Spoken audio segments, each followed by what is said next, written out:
Oi pessoal, boa noite, bom dia, boa tarde, a hora que vocês estiverem vendo. Poliana aqui de novo. Hoje nós vamos dar continuidade à nossa conversa sobre modernismo. Agora, segunda fase, vamos falar de poesia, de prosa, da continuação desse movimento. Tá legal?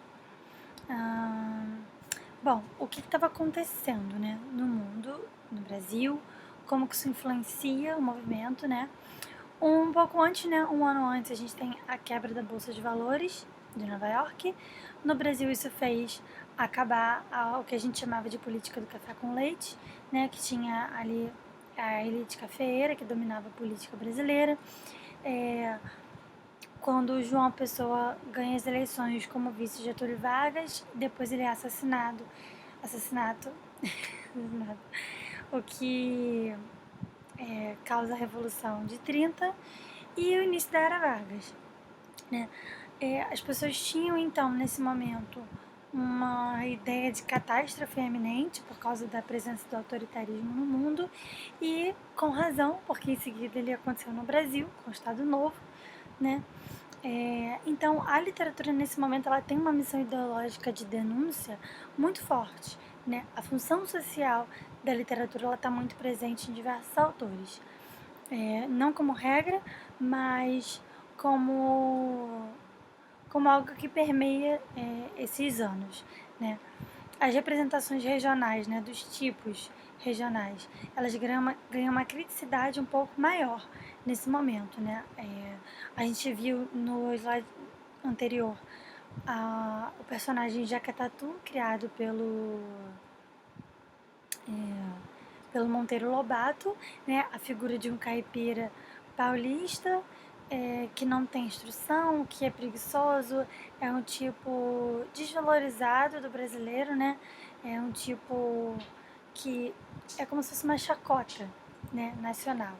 É, Na literatura, então, a geração de 30 ela tem um espírito de construir, de estabilizar as conquistas que a geração heróica de 22 teve, né? Então, a prosa, ela assim, pode ser resumida, né, por essa trindade ali, do regionalismo, urbanismo e intimismo, né? Por causa da questão da função social, é uma prosa extremamente antifascista e crítica. É claro que existiam representantes da extrema-direita dentro da literatura, mas eles não tinham um forte apelo popular. O nome mais famoso é o nome de Plínio Salgado, mas que não tem uma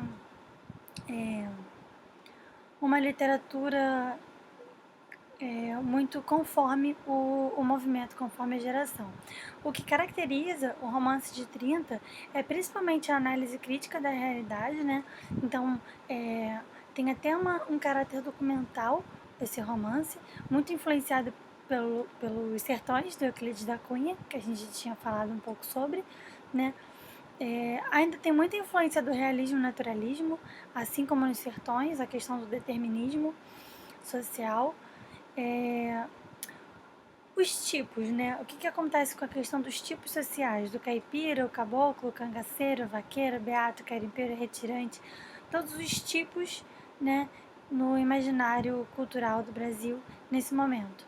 Eles não são vistos dentro da literatura, eles não são mais colocados de uma maneira caricatural, degenerativa, mas colocados dentro de um aspecto contextual de por que a gente tem esse tipo, porque isso existe no mundo, porque as pessoas passam pelo que passam, porque elas se constituem dessa maneira. Então tem uma criticidade nessa. Até em tratar do tipo. Na linguagem, tem ainda sob a influência do realismo uma objetividade, né, períodos mais curtos, linguagem simples, linguagem clara, objetiva, né, uma linguagem que procura não ser rebuscada, inclusive dar espaço à gíria, ao sotaque regionalista, né, de qualquer região do Brasil. E as narrativas costumam ser lineares, então elas não têm muitas digressões no tempo, né? Apesar dessa linguagem simples, né, a introspecção psicológica, o intimismo, está muito presente nesse romance de 30. Ele adentra o universo do ser humano, tanto o social, tanto o ser humano social, tanto o ser humano individual. Então, suas questões existenciais, muito também na poesia. Então, toda essa questão temática que eu falei na prosa, ela entra assim na poesia, né, igualmente, mas o que acontece de diferente na poesia é que é, os, os poetas dessa geração, eles costumam reverenciar os poetas da geração anterior. Então tiveram obras inteiramente dedicadas a como se fosse remixar ou fazer uma menção, né? Tem uma intertextualidade muito forte tanto com a forma como com o conteúdo dos poetas anteriores, né? A interpretação do ser humano com o mundo, a sua relação com o mundo, né? A questão do ser humano é social, tudo que é individual é também social, né? Então, questões universais e existenciais em pauta. É claro que a poesia ela tem uma questão ela tem uma liberdade um pouco maior do que a prosa nesse momento, então a gente não vai se pegar a características da poesia ou características de cada autor. Isso nesse momento não é tão importante. A gente vai ler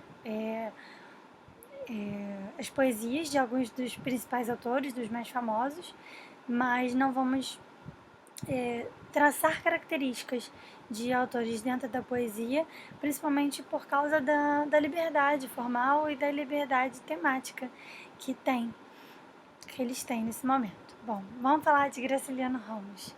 Graciliano Ramos, obra mais famosa, Vidas Secas, tem inclusive um filme muito especial, muito sensível, né? Espero que vocês se interessem, eu posso deixar aqui na descrição para vocês assistirem quem tiver interesse. Um dos maiores, se não o maior escritor da geração de 30, ele traz muito bem a questão do coletivo e do individual. Então, todas as suas histórias, apesar de serem sobre personagens, eles são também sobre tudo que há no mundo. Então, tem muito do pensamento universal, tem muito do pensamento dele como pessoa, uma pessoa que é muito politizada e muito ativa. Nesse sentido, foi inclusive preso e é quando ele sai da prisão que ele lança Memórias do Cárcere, que também tem filme, que é um filme também muito bom, eu recomendo muito a vocês. É claro que esses são os mais famosos, Vidas Secas, São Bernardo e Memórias do Cárcere, mas todas as obras, nenhuma perde para essas, né, que tiveram mais visibilidade. Então a gente tem, eu anotei algumas para vocês. Caetés é muito bom, Angústia, Infância, Viventes de Alagoas. Então ele traz muito bem o recorte da região interiorana mais para o norte e nordeste. E enfim, era isso que eu queria falar sobre Graciliano Ramos, dar esse panorama. Junto com, nesse momento, a gente tem então aqui na ordem Jorge Amado, Raquel de Queiroz e Érico Veríssimo. Então, Jorge Amado escritor super popular, né? Super querido no Brasil, no mundo, né? Teve uma perseguição política muito forte por causa da sua atividade política muito engajada, né? Ele se exilou por um tempo. Teve 3 momentos assim da sua produção. Eu anotei aqui. Sim, a primeira ele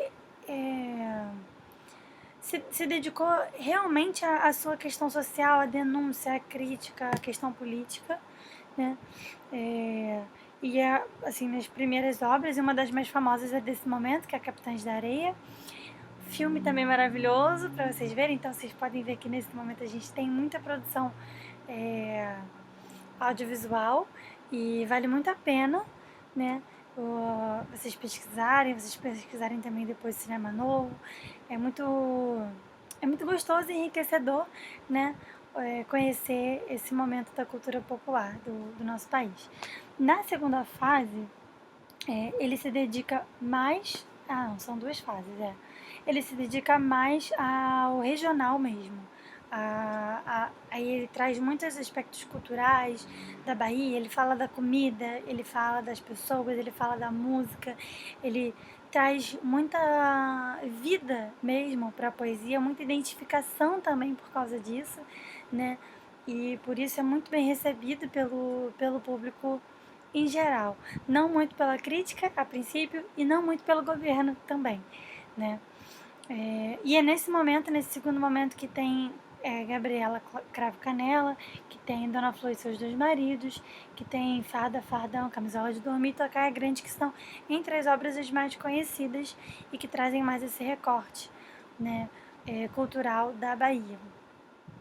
A gente tem Raquel de Queiroz, que ficou muito conhecida nesse momento, era muito jovem nesse período, mas já publicou 15, que é uma obra grandiosa e muito famosa até hoje, né, que também tem muito uma duplicidade de significado, né? Ela tem a questão do regionalismo,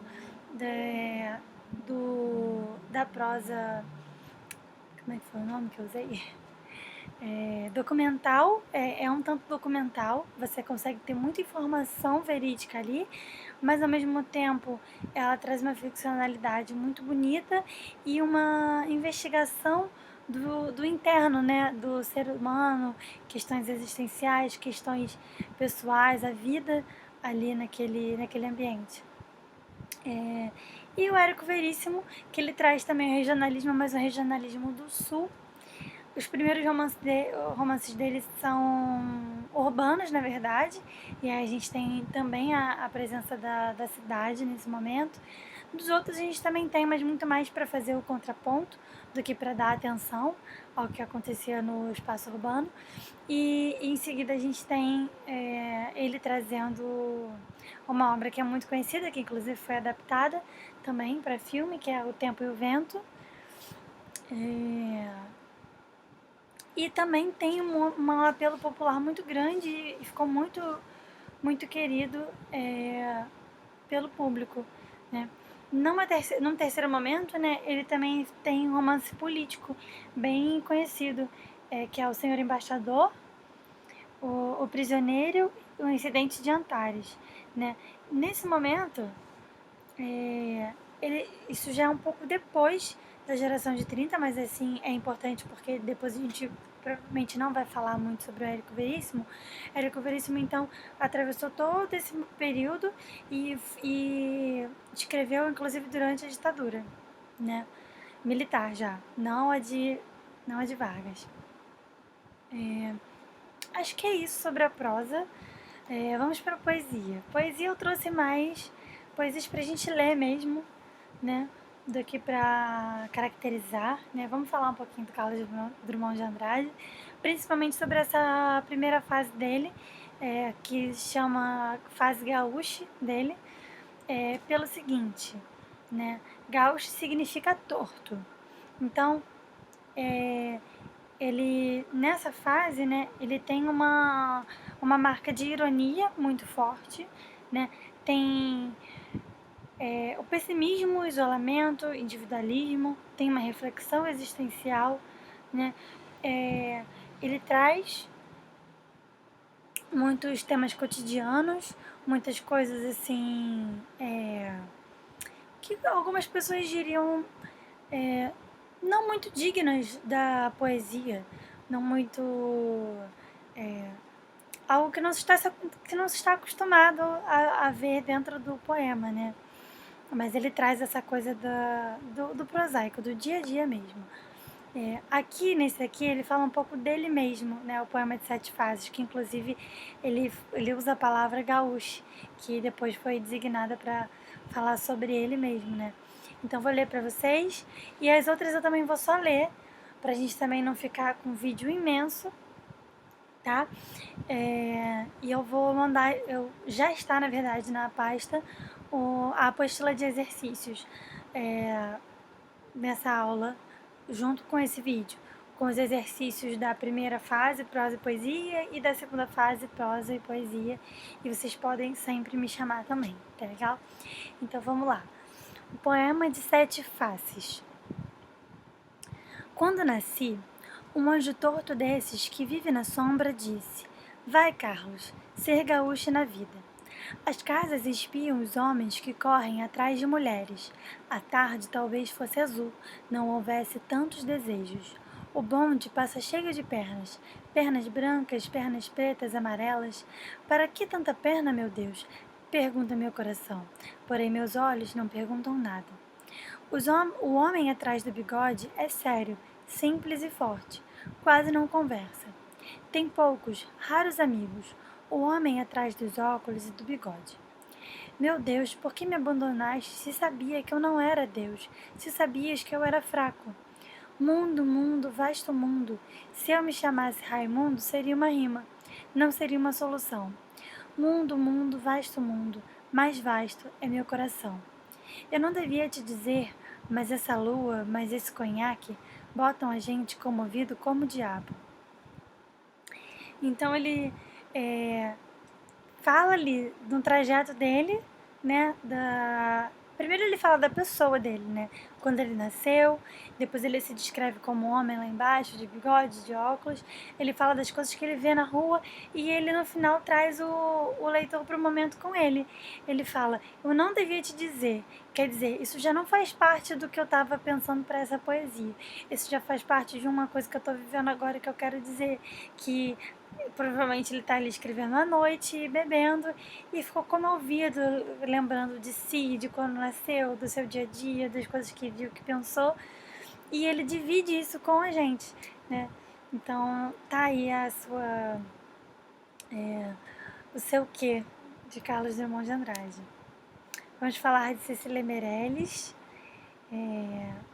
mulher muito inspiradora, me inspira muito, minha escritora preferida. Então, Cecília Meirelles, ela tem, antes desse momento da fase de 30, muita atividade no jornal, mas até então nenhuma publicação. É nesse momento que ela começa a publicar e foi reconhecida pela Academia Brasileira de Letras no seu livro Viagem, que inclusive eu trouxe aqui uma poesia desse livro, Viagem. E nesse momento, na segunda fase do modernismo, ela publica Viagem pela Academia Brasileira de Letras, Vaga Música e Mar Absoluto. A Cecília, ela é uma pessoa muito também engajada politicamente no que diz respeito à educação. Ela fundou a primeira biblioteca infantil, que infelizmente foi muito perseguida e fechada pela ditadura varguista. Ela foi a primeira não, mas ela foi uma das mais famosas integrantes da Academia Brasileira de Letras, né? Ela tem versos livres, como também tem muitas poesias feitas em versos oitavos, sétimos e decassílabos. Ela varia muito, faz o que ela quer, né? Sempre. Tem muita questão com o ritmo e com a musicalidade, né? Então ela tem aqui, vocês podem ver, Vaga Música, então é um livro muito cheio de canções, né? E tem inclusive algumas poesias dela que foram musicadas depois. Então eu escolhi esse daqui, Aceitação, que ele tem bastante versos livres e ele tá um pouco mais alinhado com essa fase da segunda fase do romantismo, tá? Vamos lá. Aceitação. É mais fácil pousar o ouvido nas nuvens e sentir passar as estrelas do que prendê-lo à terra e alcançar o rumor dos teus passos. É mais fácil também debruçar os olhos no oceano e assistir, lá no fundo, ao nascimento mútuo das formas, que desejar que apareças, criando com teu simples gesto o sinal de uma eterna lembrança. Não me interessam mais nem as estrelas, nem as formas do mar, nem tu. Desenrolei de dentro do tempo a minha canção. Não tenho inveja às cigarras, também vou morrer de cantar.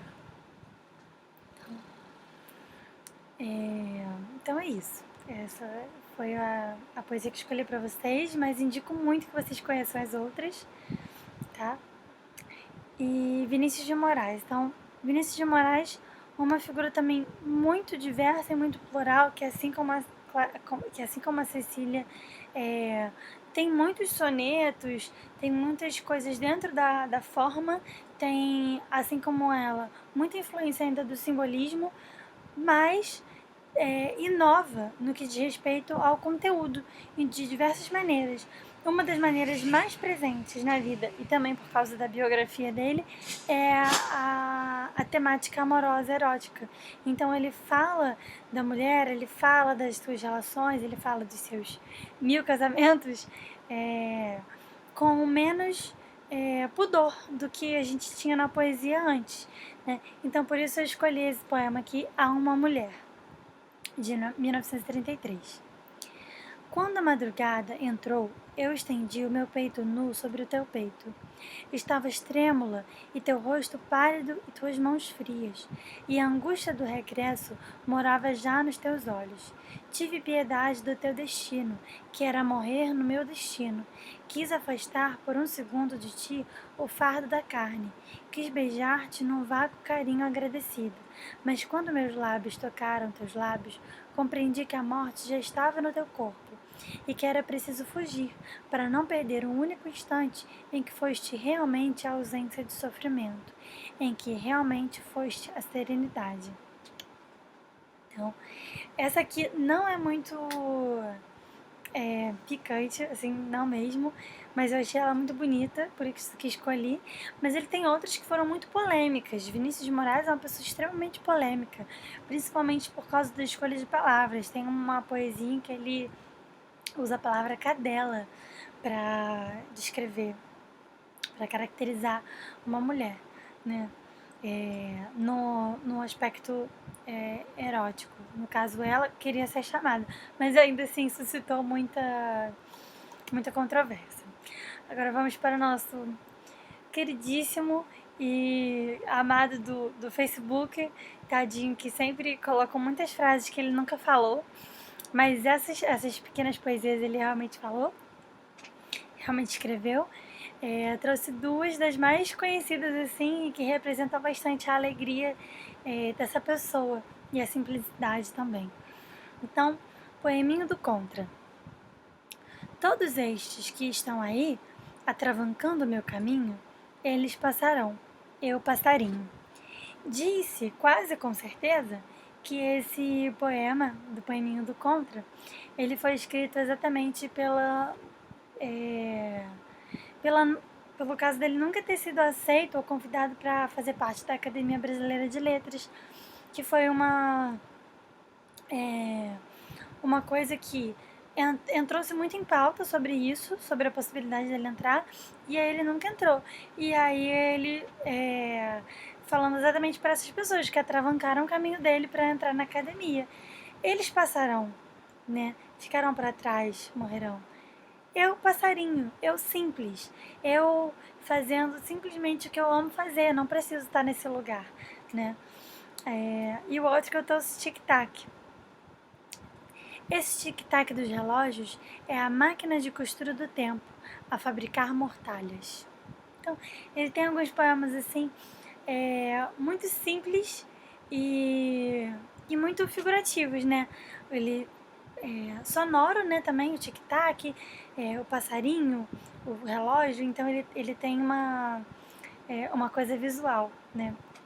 Bom, gente, esses foram esses foram só alguns dos muitos autores desse momento, né?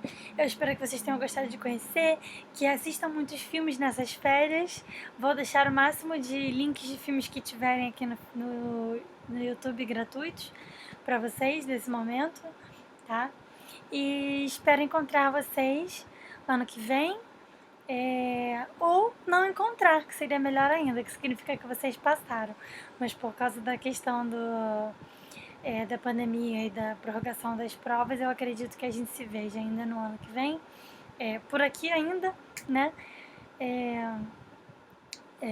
Para continuar estudando até o momento da prova. Sabem que podem me chamar sempre. Feliz Natal, Feliz Ano Novo e tudo de bom pra vocês. Beijão.